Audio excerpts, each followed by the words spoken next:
며칠 전에 이 청주 용화사에서 계율에 대해서 공부하고 있을 때 있었던 질문인데요. 한 거사님이 본인은 이제 사업을 하는데 그 사회생활을 할 때 계율을 받으면 다른 건 다 괜찮은데 본인이 술 먹지 말라, 불음주계 같은 경우에는 도저히 지킬 자신이 없다 그러더라고요. 자신의 미래를 봤을 때 분명히 계율을 받자마자 불음주계를 깰 것 같아서 차라리 계율을 안 받는 게 낫지 않겠는가. 계율을 받아서 불음주계를 깨버리면, 그것도 받자마자 깨버리면 괜히 죄책감이 생겨서 오히려 계율을 받아서 마음이 더 불편해질 것 같다라고 하는 이야기를 저한테 하더라고요. 그래서 질문을 했길래 제가 대답을 해줬습니다. 뭐라고 대답을 해줬냐면요. 일단 결론은요. 수기법회 때 보면 질문을 합니다. 뭐라고 질문을 하냐면 예를 들자면 불움주개면 이러이러해서 이러하니 능히 지키겠는가 이렇게 물으시는 거예요. 그러니까 취하도록 술을 마시지 말라 쭉 설명을 하시고 능히 지키겠는가 이렇게 물어보세요. 그러면은 수개법회에 참석한 대부분의 사람들이 다 같이 이렇게 인사절을 하면서 능히 지키겠습니다 하고 약속을 합니다.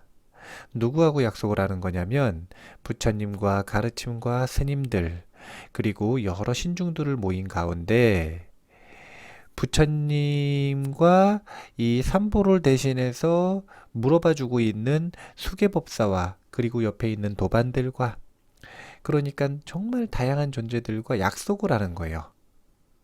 그렇게 약속을 해야 나중에 이제 계율을 갑자기 어겨야 되는 상황이 왔을 때 그거에 대한 저항이 생기는 거예요. 이걸 이제 양심이라고도 하고 개체라고도 하는데 이 개체를 형성하기 위해 다 같이 약속을 합니다. 그래서 제가 이분에게 드린 이 두 가지 해결책 중에 하나는 뭐냐면 그러면 앞에 불살생계, 불투독계, 불사음계, 불망어계에서는 인사를 드리면서 능히 지키겠습니다. 큰 소리로 하시고 다섯 번째 불음주계에서는 그냥 인사만 하시고 이 능히 지키겠습니다라고 대답을 하지 말아라. 그럼 어떻게 되냐면 5개가 아니라 4개를 받는 거죠. 4개를. 불음주계는 어차피 못 지키겠으면 괜히 죄책감 만들지 말고 이 4개를 받아라. 이게 첫 번째 해결책이에요. 두 번째 해결책도 있습니다. 4개를 받는다라고 하는 건 장기적으로도 이 계율을 몸에 익히지 않겠다는 거잖아요. 그러니까 음주를 계속하겠다는 거잖아요. 그런데 사회생활을 언제까지 하겠어요?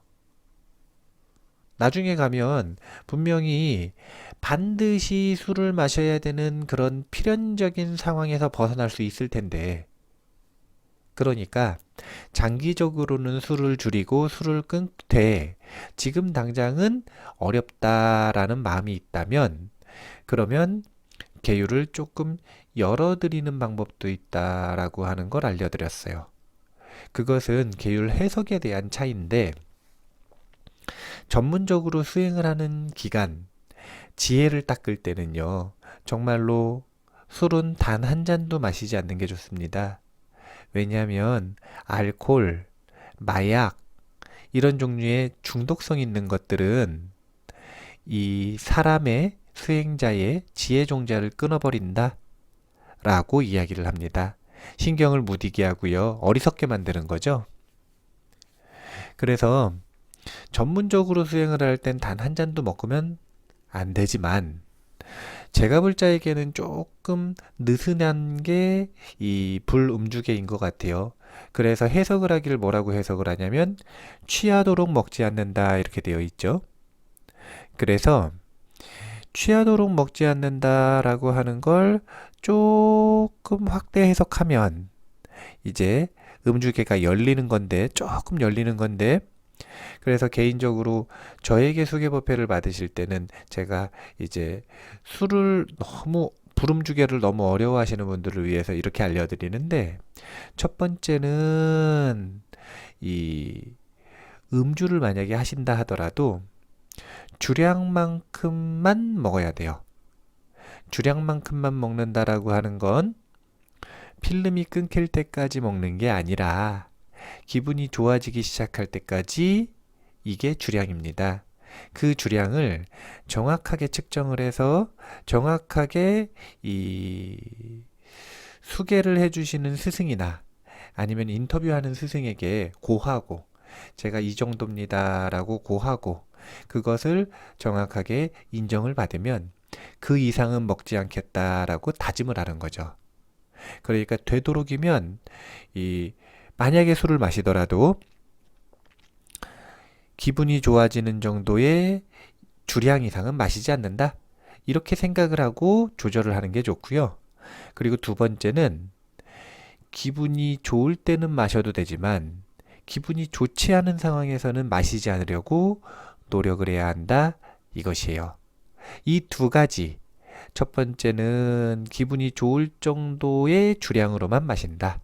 두 번째는 기분이 안 좋을 때가 아니라 기분이 좋을 때 술을 마신다.